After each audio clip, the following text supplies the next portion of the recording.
Welcome to the Northbound Wealth Podcast. All opinions expressed by me, my co-hosts, or my guests are solely our own opinions and do not reflect the opinions of Northbound Wealth Management LLC. This podcast is for informational and educational purposes only and is not intended as personalized recommendations or fiduciary advice.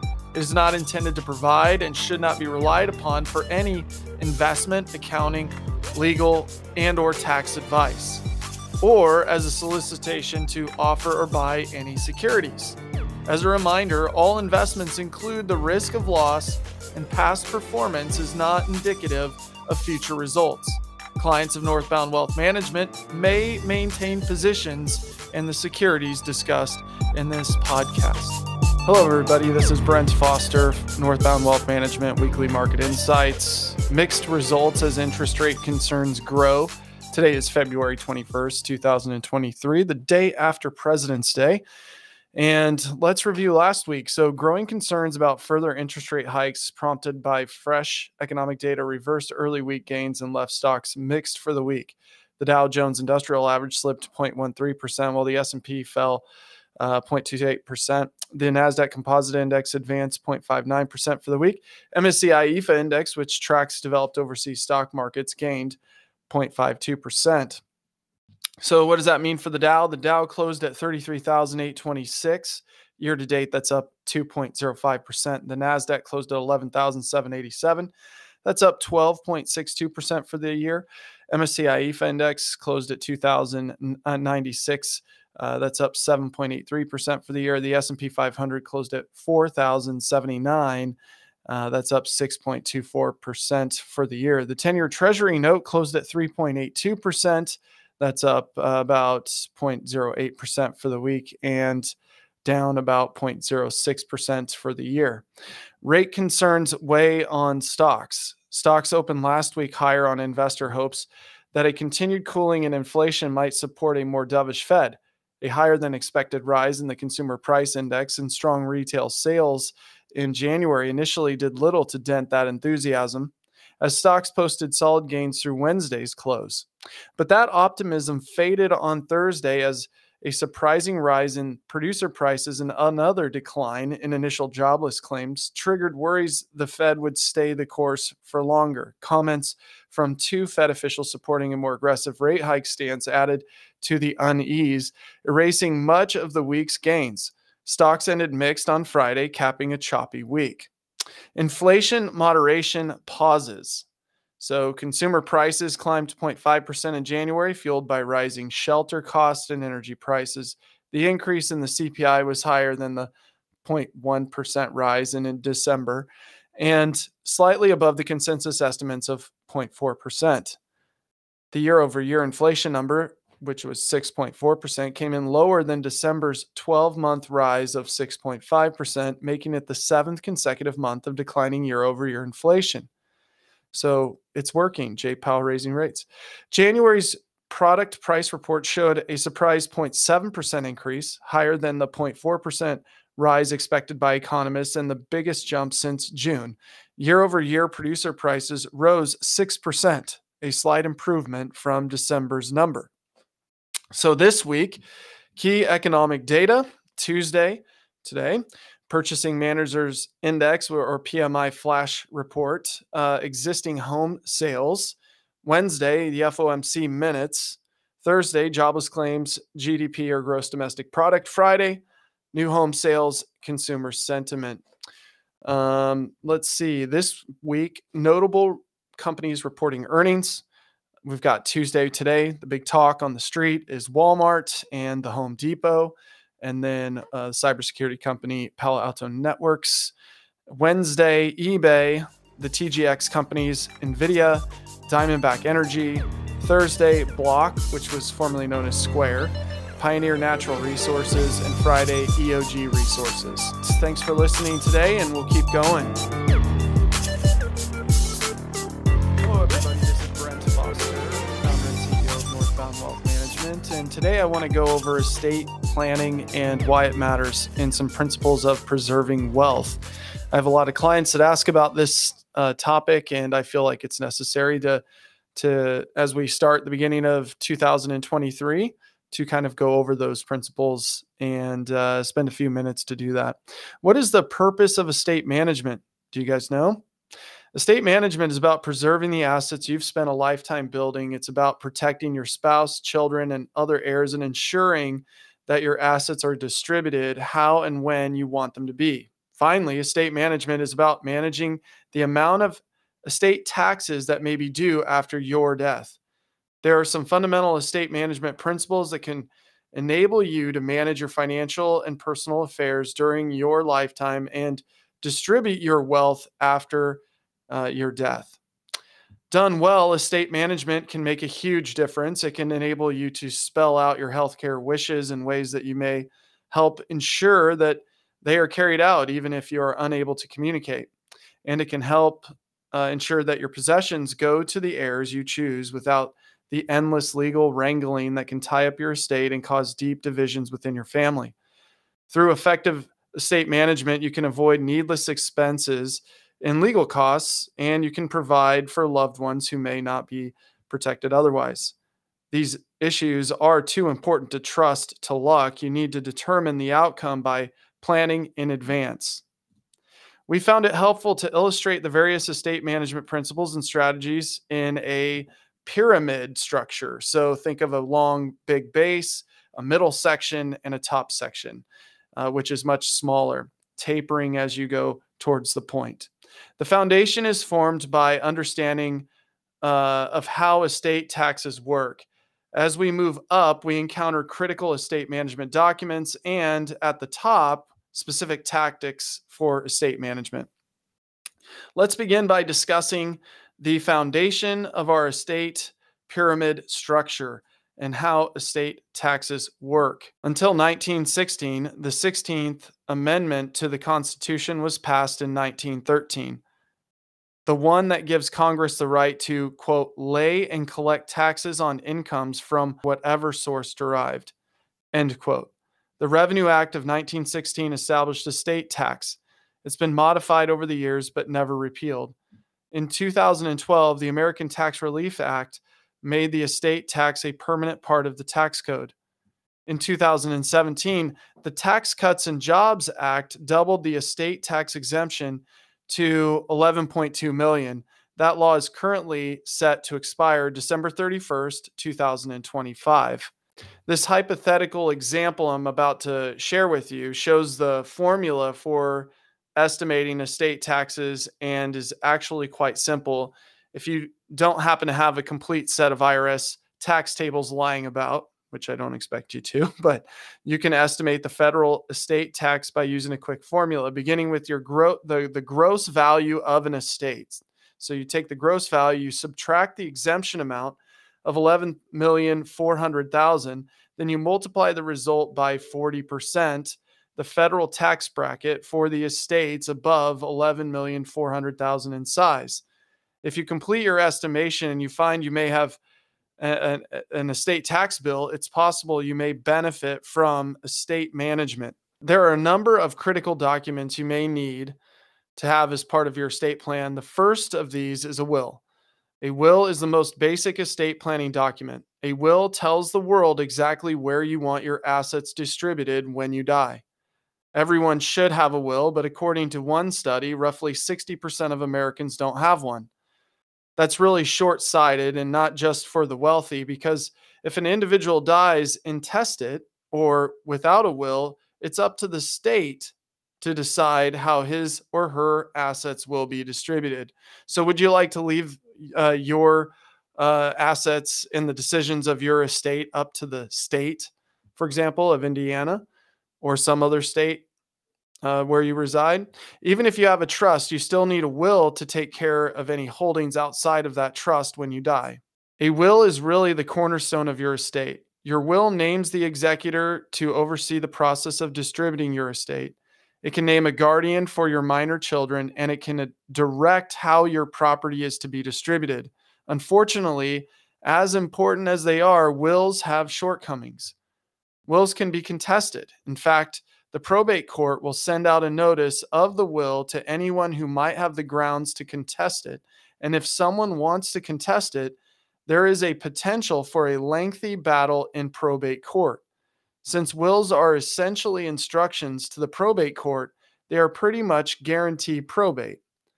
The probate process can be expensive and it can take many months or more than a year to resolve. And probate is a matter of public record, so for the world to see and examine. If the only estate management tool you use is a will, anyone who wants to can find out how much you left and to whom. We'll talk more about how you can potentially avoid probate and distribute your assets to your heirs privately. But first, here are some essential documents that most people should consider having in place. To really take care of your estate, a will isn't the only document you need to have in place. There is actually a whole set of documents that can help you pursue your estate management tools. Among these are advance directives, which include a living will, power of attorney, and the durable power of attorney for healthcare.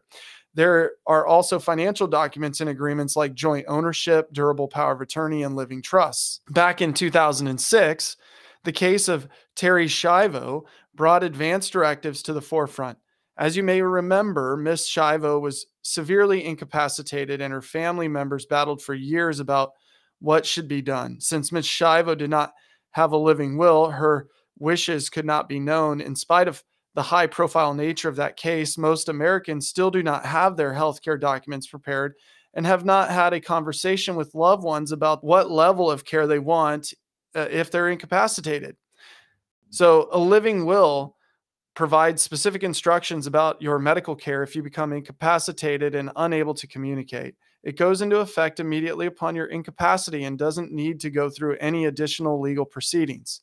A power of attorney document authorizes someone to handle legal and financial decisions when you become incapacitated. It also goes into effect upon your incapacity or upon any other trigger event you specify. Like a living will, a power of attorney does not need to go through any additional legal proceedings. Individual states can have various power of attorney laws, so consider becoming familiar with your state's particular regulations in order to make a more informed decision. A durable power of attorney, on the other hand, for healthcare, that agreement authorizes someone to make decisions for healthcare on your behalf. And like the living will and the power of attorney, it doesn't need to go through any additional legal proceedings. Considering the case of Terry Schiavo, would your family know your wishes if you became incapacitated? Contemporary research shows that about 70% of older Americans complete advance directives before their death. That's up from 30% only a decade ago. So people are becoming more aware of doing this. With extended life expectancy and a variety of treatment options available, the chance that you or someone close to you will benefit from an advance directive is greater than ever. Just as there are certain essential documents regarding healthcare, there are some critical financial documents in effective estate management. Joint ownership is actually a way of holding title to property. It's useful because if one of the parties dies, the other can assume the ownership without the property having to go through probate. It goes into effect as soon as joint ownership is recorded, and it does not need to go through any additional legal proceedings. A durable power of attorney allows you to appoint a person or organization to take care of your financial affairs when you're unable to do so. It is durable because it includes specific language that allows it to remain in effect or to take effect if you become mentally incompetent. It can go into effect immediately or when a specific trigger event occurs, such as incapacity. Powers of attorney can be rescinded at any time and do not need to go through any additional legal proceedings. A living trust is a trust created while you're still alive. Living trusts go into effect when the trust documents are signed and the trust is funded. That is, when you've transferred assets into it. Living trusts do not need to go through any additional legal proceedings. Of course, estate management isn't all documents. There are some basic tactics to understand as well. The first of these is simple: give money away while you're still alive. The tax code allows an individual to give up to $17,000 as of 2023 without triggering any gift or estate taxes. So giving away $17,000 per person without triggering any gift or estate taxes. That's of 2023, and those are index numbers So they do change as years go by.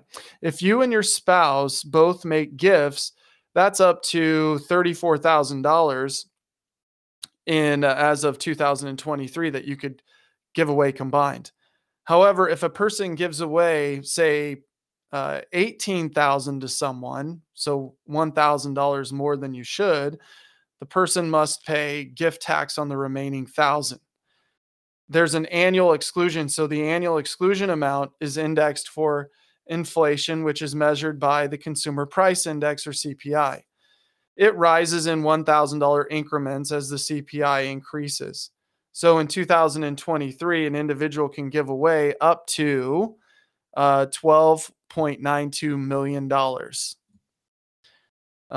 in his or her lifetime without owing any federal tax. Couples can leave up to twice that without owing any federal tax. Also, keep in mind that some states have their own estate tax regulations, so you got to check on those. Trusts can be another powerful estate management tool.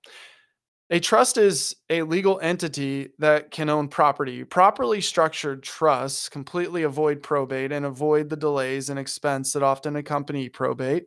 Trusts are not a matter of public record. They're a tool for maintaining privacy. Trusts can provide an effective management of your assets and their distribution to your heirs. And even after your death, trusts can provide some measure of control over how assets are distributed to children and other beneficiaries. In addition, trusts are much more difficult to contest than a will. Using a trust involves a complex set of tax rules and regulations. Before moving forward with the trust, consider working with a professional who is familiar with the rules and regulations, like an estate planning attorney. How does a trust work? First, you establish a trust, then you transfer ownership of some or all of your property into the trust. That makes you the grantor, the one who grants the assets. The new trust will then be managed by a trustee. And since you can make yourself the trustee, you don't actually give up any control over the property you put in the trust. In the trust document, you name those you want to inherit everything in the trust upon your death. You can change those choices if you wish, and you can revoke them at any time. When you die, the person you named in the trust document to take over, called the successor trustee, transfers ownership of everything in the trust to the people you want to get it. In most cases, the whole process can be handled quickly with simple paperwork, and nothing has to go through the delays and expense of probate. There are several types of trusts to answer different estate challenges. It's important to work with a professional to find the right trust vehicle, one that will protect your loved ones when you are no longer there to make financial decisions. What do you need to consider when putting together a management plan for your estate? There are two crucial factors to consider. First, what's the value of your estate? As you make this calculation, make sure you include all the property that you control or have an interest in. This includes personal property, your home, real estate, cash and bank accounts, investments, retirement plans, business interests, and life insurance, including the death benefits. In 2023, the gross value of your estate must exceed $12.92 million in order for you to be subject to the federal estate tax. But even if you're not, you should consider getting your estate and healthcare documents in order so that your wishes may be carried out. Second, what are your estate management objectives? Ask yourself the following questions. Whom do you want to inherit your assets? Whom do you want handling your financial affairs if you were ever incapacitated? Whom do you want making medical decisions for you if you become unable to make them yourself? Do you want to provide for your spouse if you should die first? Do you have young children to provide for? If your children are grown, do you want to distribute your estate assets equitably? If not, perfectly equally? Will you need to provide cash to help your heirs settle your estate? Principles of estate management are important for many reasons. Here are some scenarios that may be familiar. Anthony and Selena, a couple with children, ask, what is the best way to gift assets to our children and grandchildren? We have a blended family. What type of trust would be appropriate for us? Dave and Christine ask, they're a retired couple. They want to know, is a living trust worth the trouble and expense to set up? What is the best way for us to take title of our assets? Rebecca, a single parent and business owner, wonders, how shall I protect my business interests in the event of my passing? Do I have all the critical documents I need in case of a catastrophic change in my health? Isaac likes to do research online. He asks, are the critical healthcare documents I downloaded legally binding? How can I make sure I avoid probate and estate taxes? The answers to these and other concerns will vary with each individual situation and can all be addressed in a review with an estate planning attorney. You can start with a financial advisor to get some advice on where to go and maybe get a referral to a qualified professional in that space. But we're happy to help here at Northbound Wealth Management with that process of estate planning. And I hope you enjoyed some principles that you can take away from this conversation. If you have any questions, you can reach us at 317-399-1107, 317-399-1107. And thanks for listening. Hey everybody, this article's for those who are young or who have kids or grandkids, saving early and letting time work for you.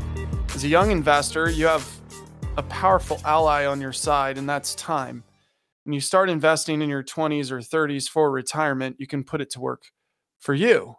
The power of compounding, many people underestimate it, so it's worth illustrating. Let's take a look at using a hypothetical 5% rate of return. So how does it work? A simplified example goes like this. Let's take a look at using a hypothetical 5% rate of return on a principal of $100. After a year, you earned 5% interest or $5. Another year, another 5%, which adds $5.25 this time.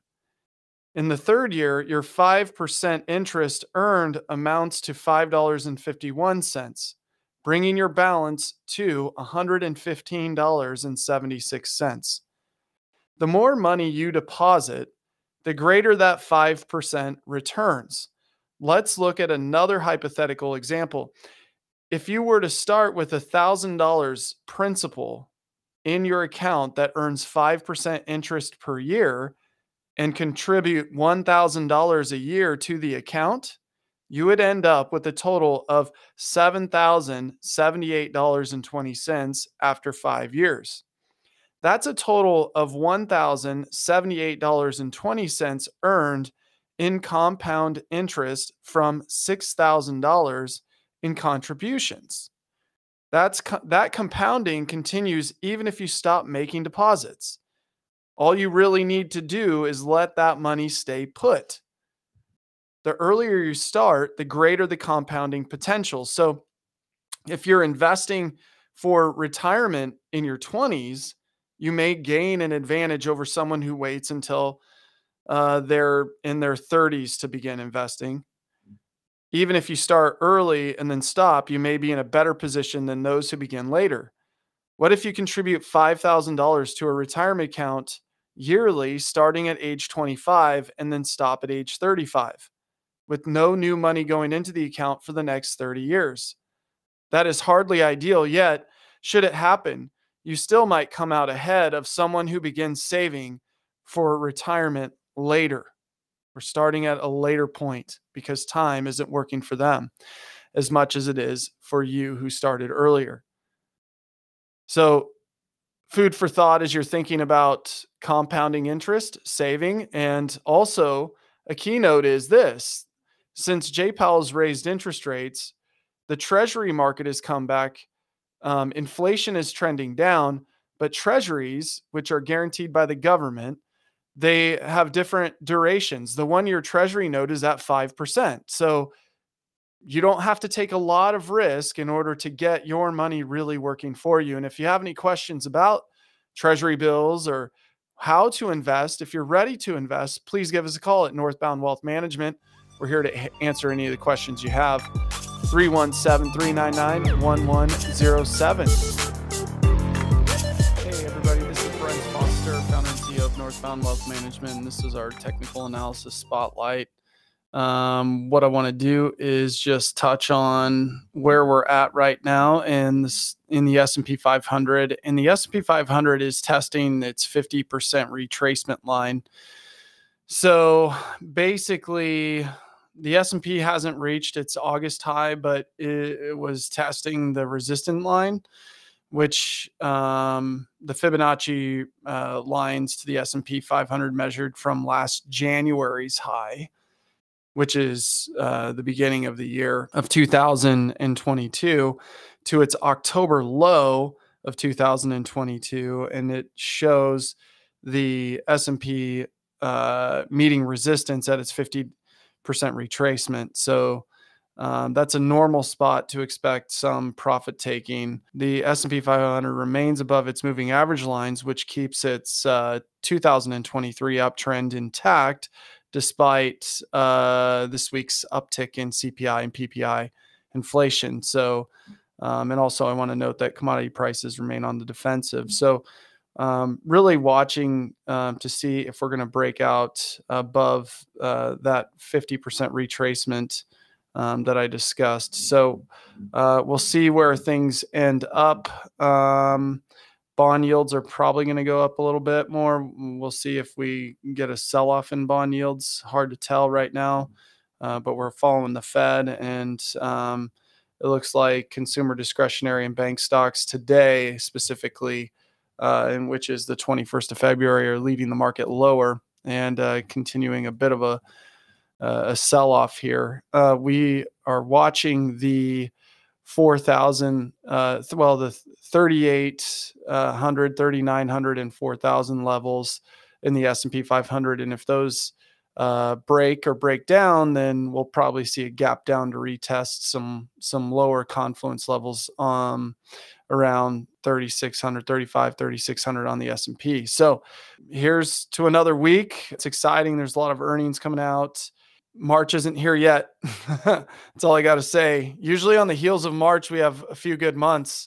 But this year, who knows? Who knows where we're going to end up?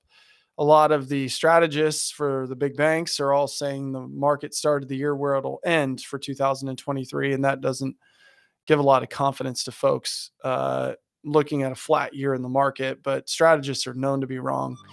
And we just got to see how the market's going to fall through this time.